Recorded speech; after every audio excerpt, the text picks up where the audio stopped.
The 5G opportunity is a remarkable opportunity for service providers in three fundamental ways. First, it allows them to be exceptionally disruptive in the marketplace. So think of a mobile provider that has on its fingertips the same amount of bandwidth that a cable provider would have with a full fiber network.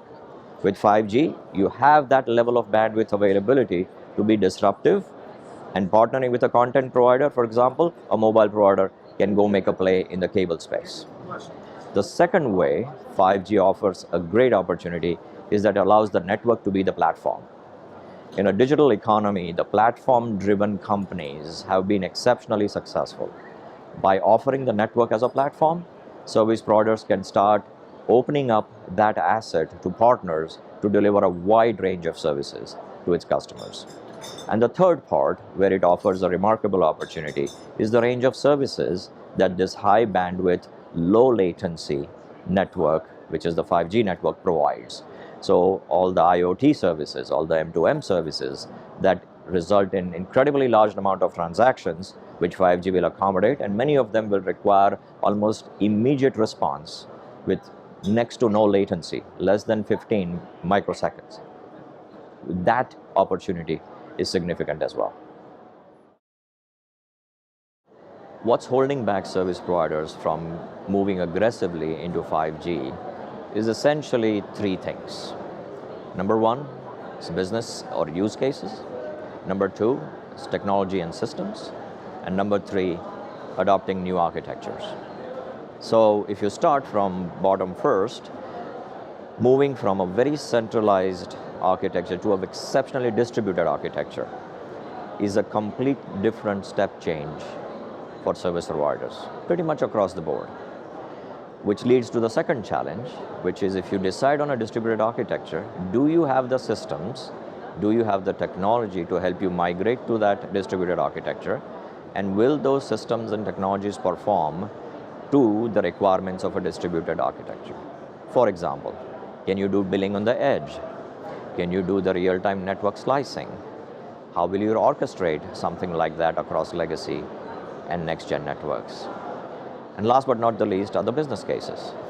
If you have the architecture, if you have selected the right technology and the right partners, such as Netcracker, what business cases will you start with first? What use case will you implement first that would justify the incremental investment towards making 5G migration a complete success?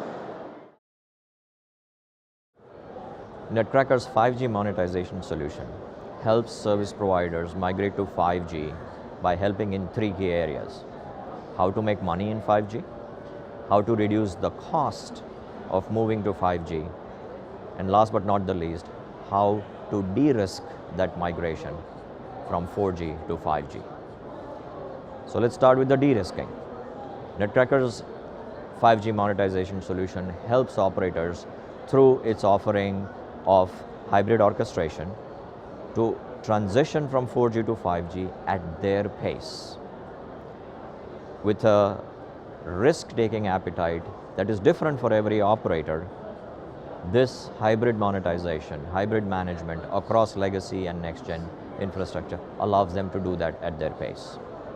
From a cost perspective, as they move towards supplying a bandwidth that is 20 to 100x times what they have today with very, very low latency, they need to do that without escalating the cost of proprietary platforms on which they've been delivering their applications in the 4G world.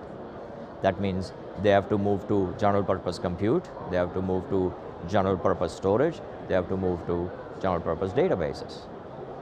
And we run all of our applications on these open platforms, so their cost of running those applications in the 5G world is not 20 or 100x of the 4G, but an incremental growth in that cost that makes the business case sustainable. And last but not the least, making money. We have been involved in early deployment of 5G in different parts of the world, and those use cases and those business cases that have justified those deployment, we can bring to bear so that our customers, or any service provider for that matter, that is looking to move to 5G has a solid business case and a use case behind it as they start making that investment.